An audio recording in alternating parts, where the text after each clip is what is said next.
Alright, continuing on. Like I said, I put record and it wasn't recording, so moving on. Let's see here. The last video, talking about the picture and I settle its claims to praise. That popular fable of the sot who was picked up dead drunk in the street, carried to the Duke's house, washed and dressed and laid in the Duke's bed, and, on his waking, treated with all obsequious ceremony like the Duke, and assured that he had been insane, owes its popularity to the fact that it symbolizes so well the state of man, who is in the world a sort of sot, but now and then wakes up, exercises his reason, and finds himself a true prince. Our reading is mendicant and sycophantic. In history, our imagination plays us false. Kingdom and lordship, power and estate are a gaudier vocabulary than Private John and Edward in a small house and common day's work. But the things of life are the same to both. The sum total of both is the same. Why all this deference to Alfred and Scanderbeg and Gustavus? Suppose they were virtuous. Did they wear out virtue? As great a stake depends on your private act today as followed their public and renowned steps. When private men shall act with original views, the luster will be transferred from the actions of kings to those of gentlemen. I love this. So when we start acting in accordance with these universal truths, these laws, and these ways of upstanding and trusting and non-conformity, then we'll be able to transfer the luster from the actions of kings to those of gentlemen. It'll just be the actions of just normal. It'll become normality instead of abnormal. It's strange today to see someone who says, yeah, I'm incorruptible. Everybody says that, what is it? Power corrupts, or in something corrupts absolutely. It's like, that isn't true. That doesn't have to be true for me. It doesn't have to be true for everyone or anyone. The world has been instructed by its kings who have so magnetized the eyes of nations. It has been taught by this colossal symbol the mutual reverence that is due from man to man. The joyful loyalty with which men have everywhere suffered the king, the noble, or the great proprietor to walk among them by a law of his own, make his own scale of men and things, and reverse theirs, pay for benefits not with money, but with honor, and represent the law in his person, was the hieroglyphic by which they obscurely signified their consciousness of their own right and comeliness, the right of every man. The magnetism which all original action exerts is explained when we inquire the reason of self-trust. Who is the trustee? What is the aboriginal self on which a universal reliance may be grounded? What is the nature and power of that science-baffling star without parallax, without calculable elements, which shoots a ray of beauty even into trivial and impure actions? If at least mark of independence appear, if the least mark of independence appear, the inquiry leads us to that source at once, the essence of genius, of virtue, and of life, which we call spontaneity or instinct. We denote this primary wisdom as intuition, whilst all later teachings are tuitions. It's interesting, in college you pay tuition. Interesting. In that deep force, the last fact behind which analysis cannot go, all things find their common origin. For the sense of being which in calm hours rises, we know not how, in the soul, is not diverse from things, from space, from light, from time, from man, but one with them, and proceeds obviously from the same source, whence their life and being also proceed. We first share the life by which things exist, and afterwards see them as appearances in nature, and forget that we have shared their cause. At the source, we are all one, with nature and with man alike. Here is the fountain of action and of thought. Here are the lungs of that inspiration which giveth man wisdom, and which cannot be denied without impiety and atheism. We lie in the lap of immense intelligence, which makes us receivers of its truth and organs of its activity. When we discern justice, when we discern truth, we do nothing of ourselves but allow a passage to its beams. If we ask whence this comes, if we seek to pry into the soul that causes, all philosophy is at fault. Its presence or its absence is all we can affirm. Every man discriminates between the voluntary acts of his mind and his involuntary perceptions, and knows that to his involuntary perceptions a perfect faith is due. He may err in the expression of them, but he knows that these things are so, like day and night, not to be disputed. My willful actions and acquisitions are but roving. The idlest reverie, the faintest native emotion, command my curiosity and respect. Thoughtless people contradict as readily the statement of perceptions as of opinions, or rather much more readily, for they do not distinguish between perception and notion. They fancy that I choose to see this thing or that thing, but perception is not whimsical, but fatal. If I see a trait, my children will see it after me, and in course of time all mankind, although it may chance that no one has seen it before me. For my perception of it is as much a fact as the sun. The relations of the soul to the divine spirit are so pure that it is profane to seek to interpose helps. It must be that when God speaketh, he should communicate not one thing, but all things, should fill the world with his voice, should scatter forth light, nature, time, souls, from the center of the present thought, and new date and new create the whole. Whenever a mind is simple and receives a divine wisdom, old things pass away. Means, teachers, texts, temples fall. It lives now and absorbs past and future into the present hour. All things are made sacred by relation to it, one as much as another. All things are dissolved to their center by their cause, and in the universal miracle, petty and particular miracles disappear. If therefore a man claims to know and speak of God, and carries you backward to the phraseology of some old moldered nation in another country and another world, believe him not. Is the acorn better than the oak, which is its fullness and completion? Is the parent better than the child into whom he has cast his ripened being? Whence then this worship of the past? The centuries are conspirators against the sanity and authority of the soul. Time and space are but physiological colors which the eye makes, but the soul is light. Where it is day. Where it was is night. And history is an impertinence and an injury if it be anything more than a cheerful apologue or parable of my being and becoming. Man is timid and apologetic. He is no longer upright. He dares not say, I think, I am, but quotes some saint or sage. He is ashamed before the blade of grass or the blowing rose. These roses under my window make no reference to former roses or to better ones. They are for what they are. They exist with God today. I love this. There is no time to them. There is simply the rose. It is perfect in every moment of its existence. Before a leaf bud has burst, its whole life acts. In the full-blown flower there is no more. In the leafless root there is no less. Its nature is satisfied and Its nature is satisfied and is, I don't know why I can't read this sentence. Let's use my finger. Its nature is satisfied, and it satisfies nature in all moments alike. But man postpones or remembers. He does not live in the present, but with reverted eye laments the past, or heedless of the riches that surround him, stands on tiptoe to foresee the future. He cannot be happy and strong until he too lives with nature in the present above time. Time is a constraint on all of us. It's what keeps us on this rat race. We tell time so that we can see the things that keep us distracted.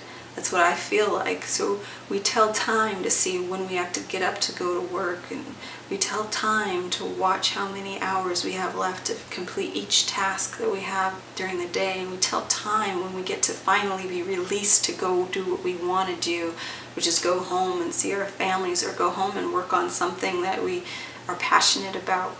And we tell time to see how old we are so we can mentally tell ourselves that we have to age and become decrepit, when truly the cells regenerate themselves over and over automatically. So our bodies are refreshed and made anew constantly, but our perception of time and age and death create decay. The rose has no time. It's simply the rose. It's perfect in every moment of its existence.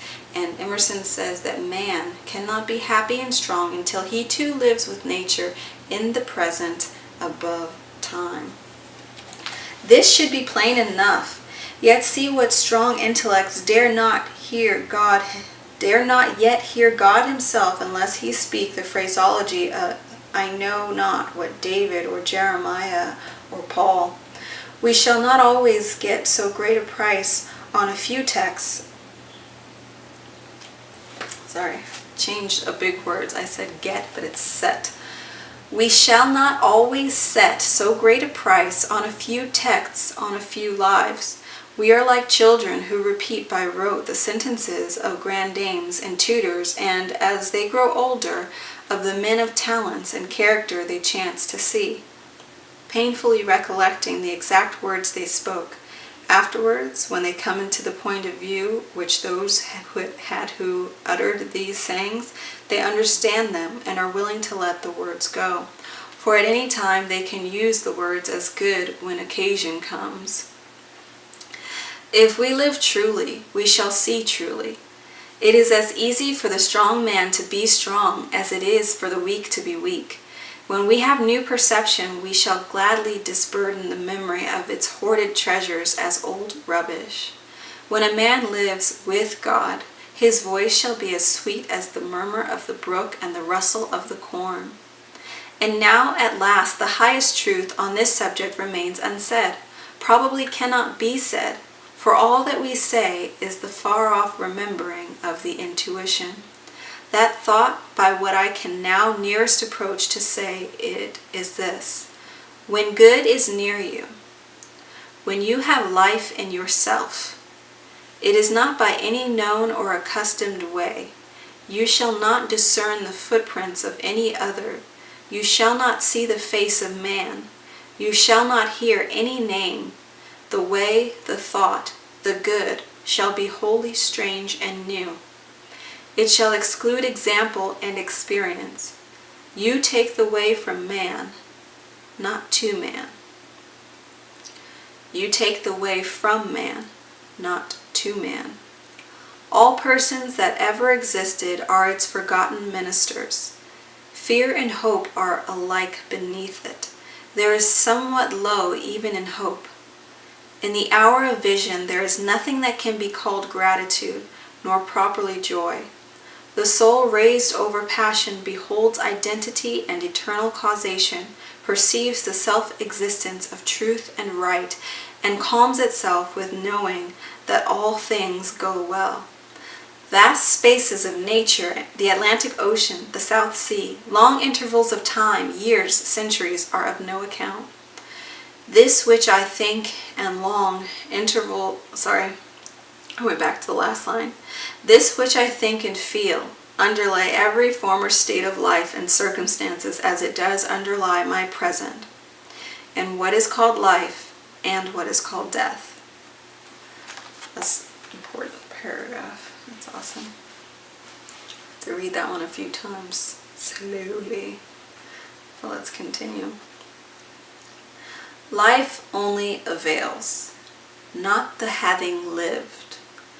Power ceases in the instant of repose. It resides in the moment of transition from a past to a new state, in the shooting of the gulf and the darting to an aim.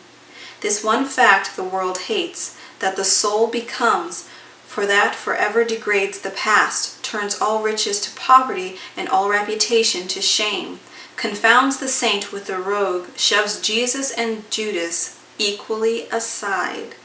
Why then do we prate of self-reliance? Inasmuch as the soul is present, there will be power, not confident, but agent. To talk of reliance is a poor external way of speaking. Speak rather of that which relies because it works and is. Who has more obedience than I masters me. Who has more obedience than I masters me. Though he should not raise his finger, round him I must revolve by the gravitation of spirits. We fancy it rhetoric when we speak of eminent virtue.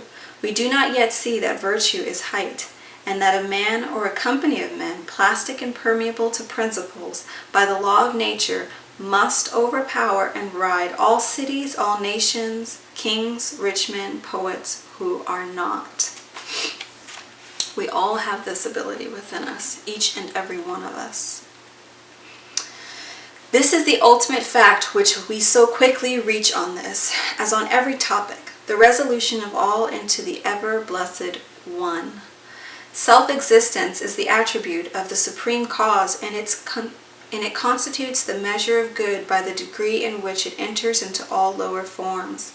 All things real are so by so much virtue as they contain. Commerce, husbandry, hunting, whaling, war, eloquence, personal weight are somewhat, and engage my respect as examples of its presence and impure action.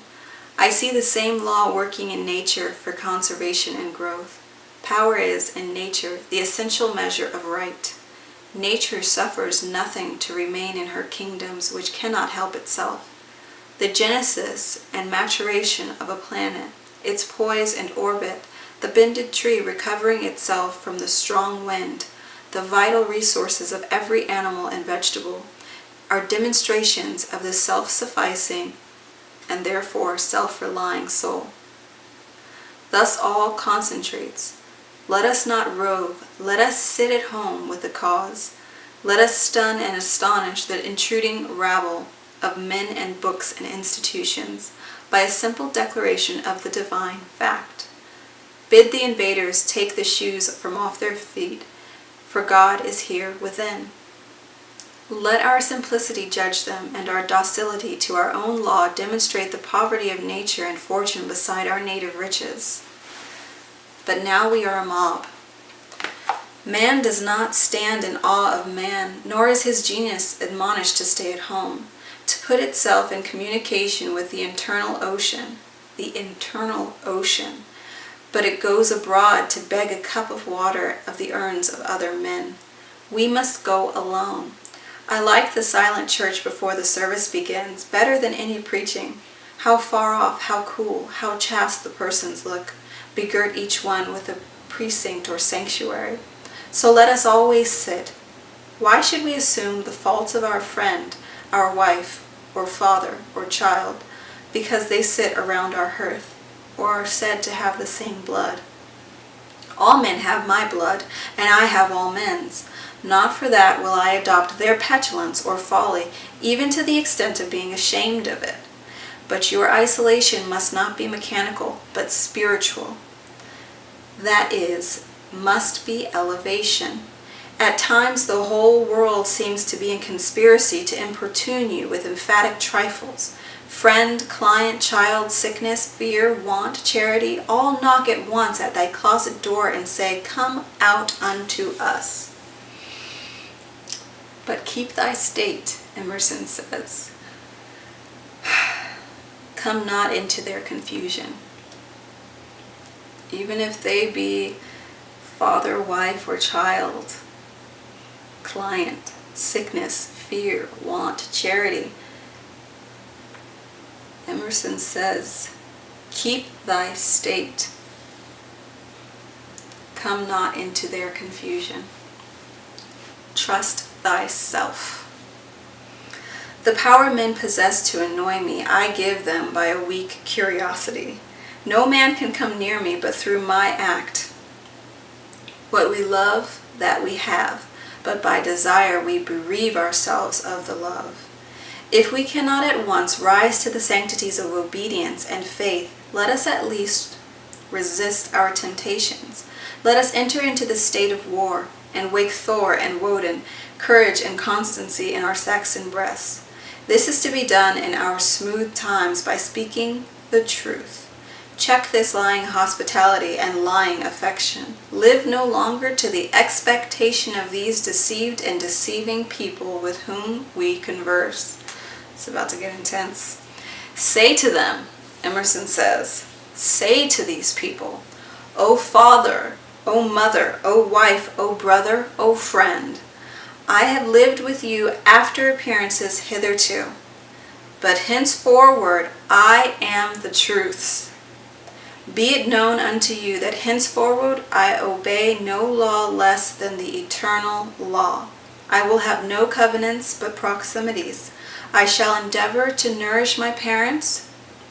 So he lays it down. He says, I'm living by truth now. I know, like he says before, don't be afraid to contradict yourself. If yesterday you were just like give, and let everybody around you take, you'd say, I've lived to appearances before, but henceforward, no, I'm going to be honest with you. I'm living by my eternal truth. And then he goes on to say that in that truth, don't worry, because I shall still endeavor to nourish my parents, to support my family, to be the chaste husband of one wife. But these relations I must fill after a new and unprecedented way. I'm setting the standard, a new standard for myself, and I'm letting you know. I'm making it clear. I appeal from your customs. I must be myself. I cannot break myself any longer for you or you. If you can love me for what I am, we shall be the happier. I love that. If you can love me for who I am, we shall be the happier. He says, for what I am. Same difference. If you cannot, I will still seek to deserve that you should. Now that's important. Even though you're declaring this and you're saying this and things could go awry and they could say, all right, I'm not going to stand by, I don't know what you're talking about, you're a nut job, I'm not going to deal with you. You're going to say that I'm still going to endeavor to earn your favor. I'm still going to deserve for your respect, even though I'm not going to be, blindlessly going through life like I used to, being phony and fake. I'm going to live by truth. I'm going to speak truth, and I'm going to live in accordance with that, which is still going to support and nourish and be chaste, but I'm not going to break myself any longer for you, he says. If you cannot love me for what I am, he says, I will still seek to deserve that you should. I will not hide my tastes or aversions. I will so trust that what is deep is holy, that I will do so strongly before the sun and moon whatever inly rejoices me and the heart appoints. If you are noble, I will love you. If you are not, I will not hurt you and myself by hypocritical attentions. If you are true, but not in the same truth with me, cleave to your companions, I will seek my own. I do this not selfishly, but humbly and truly. It is alike your interest and mine, and all men's, however long we have dwelt in lies, to live in truth. Does this sound harsh today? You will soon love what is dictated by your nature as well as mine, and if we follow the truth, it will bring us out safe at last. But so may you give these friends pain. Yes, but I cannot sell my liberty and my power to save their sensibility. Besides, all persons have their moments of reason. When they look out into the region of absolute truth, then will they justify me and do the same thing. Confidence and conviction, trust thyself and know that what is right and true for you in your private heart is true for all men. Then you can stand firmly in your conviction to say, this is who I am and this is who I'm going to be, both in private and in the crowd, and it is what it is.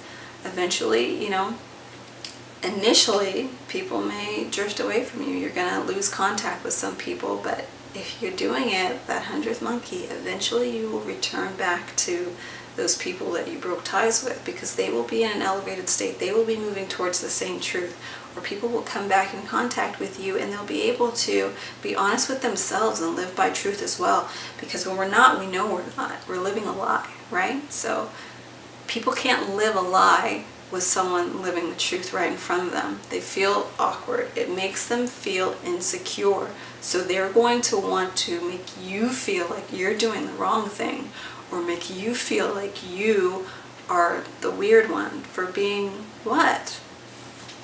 Honest, true, self-reliant,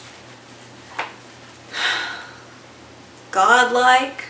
These are not bad things.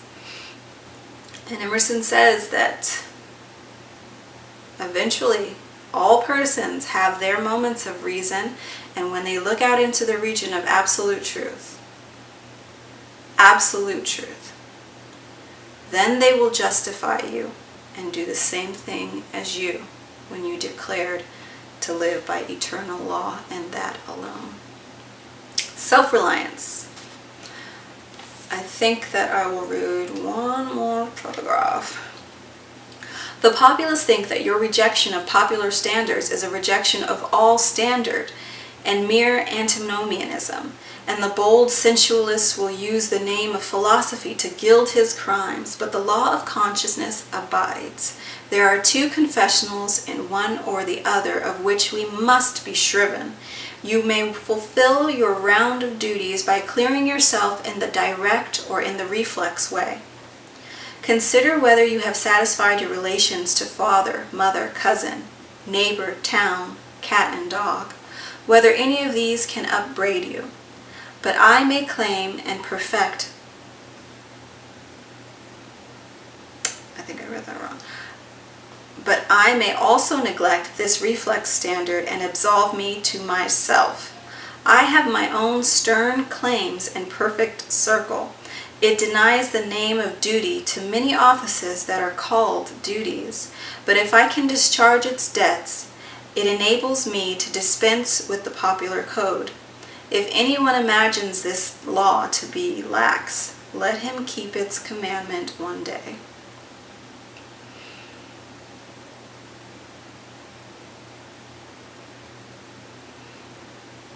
I was looking ahead. I think I'm going to keep reading a little bit. And truly it demands something godlike in him who has cast off the common motives of humanity and has ventured to trust himself for a taskmaster. High be his heart, faithful his will, clear his sight, that he may in good earnest be doctrine, society, law, to himself, that a simple purpose may be to him as strong as iron necessity is to others. If any man consider the present aspects of what is called by distinction society, he will see the need for these ethics. The sinew and heart of man seem to be drawn out, and we are become timorous, desponding whimperers. We are afraid of truth, afraid of fortune, afraid of death, and afraid of each other. Our age yields no great and perfect persons. We want men and women who shall renovate life and our social state, but we see that the most natures are insolvent, cannot satisfy their own wants, have an ambition out of all proportion to their practical force, and do lean and beg day and night continually. Our housekeeping is mendicant, our arts, our occupations, our marriages, our religion. We have not chosen, but society has chosen for us. We are parlor soldiers. We shun the rugged battle of fate, where strength is born. So I will stop here and we'll continue again next time. Thank you for watching.